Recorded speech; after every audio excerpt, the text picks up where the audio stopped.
Good morning. Europe's football governing body, UEFA, says it has lost confidence in FIFA's president, Gianni Infantino, in a damning statement. It comes after FIFA boss Gianni Infantino scrapped controversial plans to sell off a stake in the World Cup after mounting backlash from football organisations right around the world.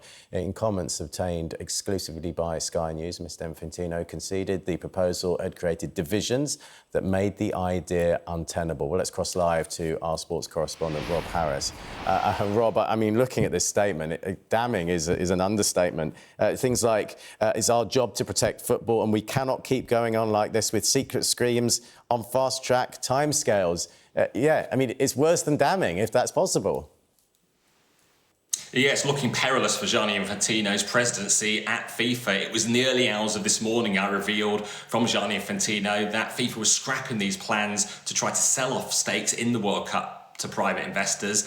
Then I disclosed that UEFA had lost confidence in his leadership. They've never been as scathing as this in public at all. And what it follows is on Thursday, UEFA, as I'd revealed 2 days earlier, plan to boycott the World Cup. No UEFA teams will take part in European competitions, they said, as long as this scheme went ahead. But UEFA on Thursday, after an emergency meeting, also demanded changes to the governance at FIFA and also that such a scheme could never be cooked up in private again. They wanted, substantial changes, and that did not happen in Infantino's statement overnight. He did acknowledge that his plan had created divisions, but there was no sort of contrition at all. So now European football bosses have stuck the boot into Infantino, and this is what part of their statement says. We cannot keep going on like this with secret schemes on fast-track timescales cooked up by faceless individuals of dubious benefit to the game. We must identify those responsible and hold them to account. It is right that in the coming days and weeks, UEFA will work with its associations and in close cooperation with other confederations to reflect how this happened and devise a plan to make sure that it cannot occur again.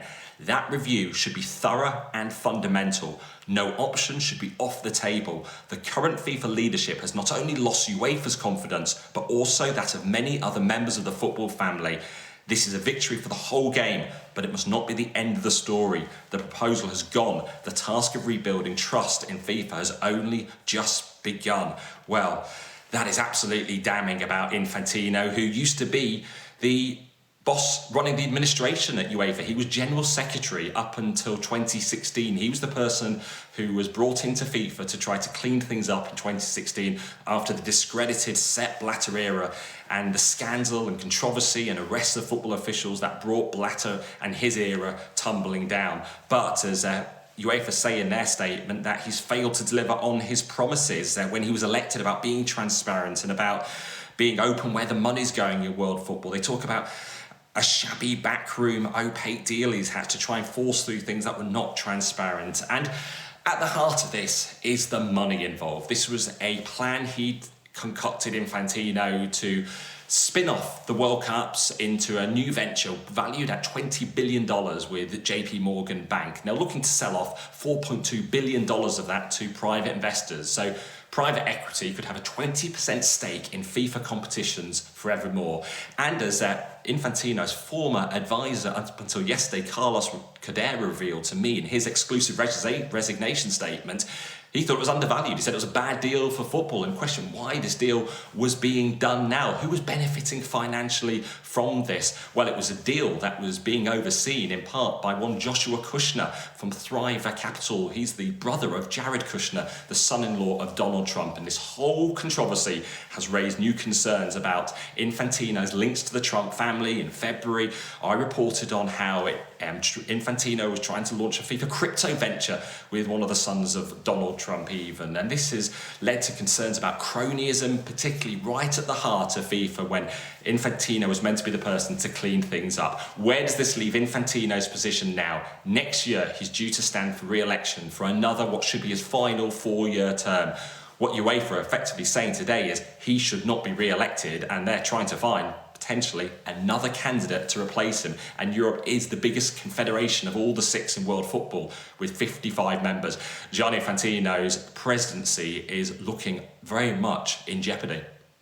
How will the next few months, 6 months, year look? Because the election for the next FIFA president is in March. Will Infantino now go around all the confederations basically canvassing, trying to get support? Because he does have support in some areas, maybe not in UEFA. Yes, he's not been criticised by the African Confederation nor the South American Confederation.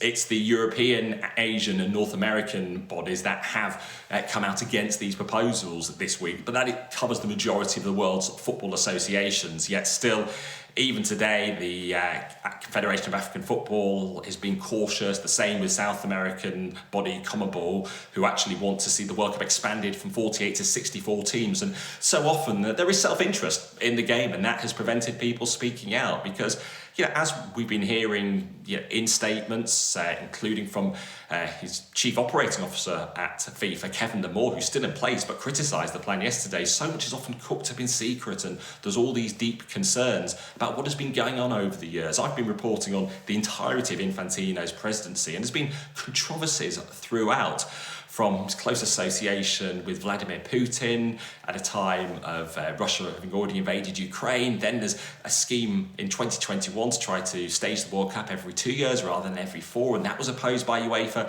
So he keeps on repeating these mistakes of not consulting the game, trying to impose deals on them. It happened in 2018. He tried to form a $25 billion sell-off with SoftBank to sell off the rights to a new Club World Cup, and that was blindsided on various football officials around the world, and they were furious. So he's not really responded to the backlash, but the rebellion now is greater than ever before that Infantino is faced with a determined effort from Europe, from the UEFA members, to seemingly end his presidency.